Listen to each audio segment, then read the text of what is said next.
భూ వివాదాల పరిష్కారంలో తెలంగాణకు కొత్త దిశ సాకారమైందని మంత్రి పొంగులేటి శ్రీనివాసరెడ్డి వ్యాఖ్యానించారు. ఖమ్మం జిల్లాలోని కూసుమంచిలో సర్వే మ్యాప్తో తొలి రిజిస్ట్రేషన్ జరిగిందని పేర్కొన్నారు.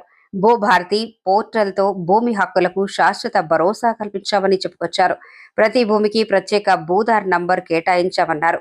రిజిస్ట్రేషన్ కు సర్వే మ్యాప్ తప్పనిసరి చేస్తూ కొత్త నిబంధన ఉంటుందని స్పష్టం చేశారు. ఈ రోజు మంగళవారం ఖమ్మం జిల్లాలో మంత్రి పొంగులేటి శ్రీనివాసరెడ్డి పర్యటించి పలు కార్యక్రమాల్లో పాల్గొన్నారు. ఈ సందర్భంగా ఆయన మీడియాతో మాట్లాడారు. భూభారతి పోర్టల్ రైతులకు భద్రత, కుటుంబాలకు నమ్మకమని తెలిపారు. సీఎం రేవంత్ రెడ్డి నాయకత్వంలో రెవెన్యూ సంస్కరణలు చేపట్టామని మంత్రి పొంగులేటి శ్రీనివాసరెడ్డి వివరించారు. 5 మండలాల్లో పైలట్ గా భూభారతి అమలవుతోందని చెప్పుకొచ్చారు.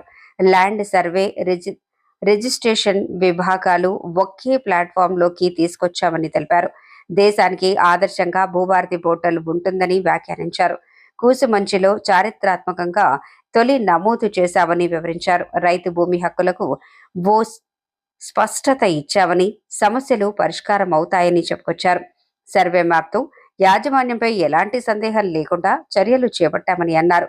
అధునాతన టెక్నాలజీతో ఖచ్చితమైన భూ సర్వేలు చేపడతామని, దశల వారీగా రాష్ట్రమంతా అమలు చేస్తామని మంత్రి పొంగులేటి శ్రీనివాసరెడ్డి పేర్కొన్నారు.